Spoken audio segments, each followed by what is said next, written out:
Okay, so I just wanted to give you guys a quick lesson on electronics. So for the circuit we just wired up, let's say that these lines are the battery, right?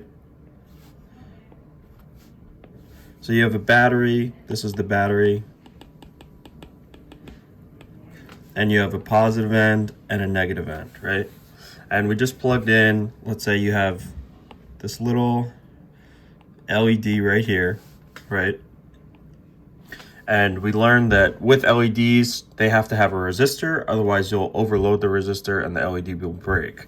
So there's also a resistor here, right? So the way that this works is the battery provides voltage, which is basically like, it's the equivalent of like pressure in like water and pipes. It's like the potential difference that allows for electricity to flow through the wires, right? So you have electricity, you plugged in your battery and you have electricity flowing through here. And let me put the LED here, or the resistor here, just for the sake of this argument. You have, then you have the current flowing through the resistor, and it's limiting the amount of current that's flowing through the LED, so the LED doesn't break. And then it's flowing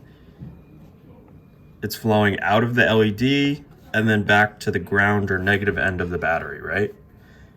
So this is the circuit we just set up, just in like electronics engineering circuit diagram. Now, let me explain to you how this is going to work when we plug in different components, and a little bit about electronics and how voltages work. So let me erase this.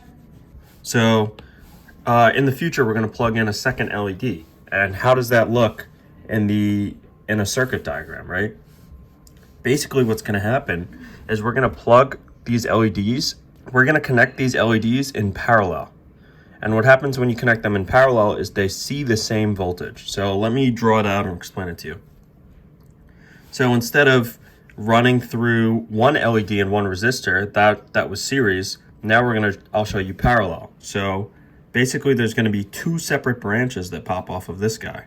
So this guy is going to go here, and then he's going to go here also. So you could draw another resistor on both of these, and then each of these is going to see an LED.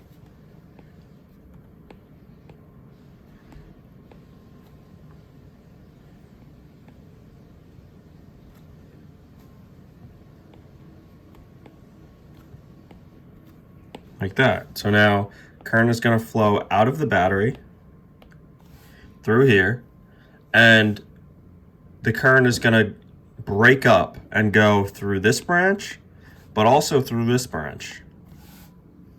And then it's going to go through both resistors, it's going to go through both LEDs, it's going to come out, and then they're going to connect and go back up to the negative or ground end of the battery. But the interesting thing about plugging these in is they're plugged in parallel. They'll see the same voltage from the battery source. They'll both get the same amount of power when we plug it in using the breadboard, how I'll show you guys. This is just a little theory behind each of our circuit diagrams. You don't have to think about it if you don't want to. You could just plug the components in how I am going to show you. But just in case you guys were wondering, like, oh, how are we plugging in all these different components and they're all seeing, you know, the correct amount of power? It's because if you plug it in the way that I'm going to show you, they're all plugged in parallel and they're seeing the same voltage from the battery.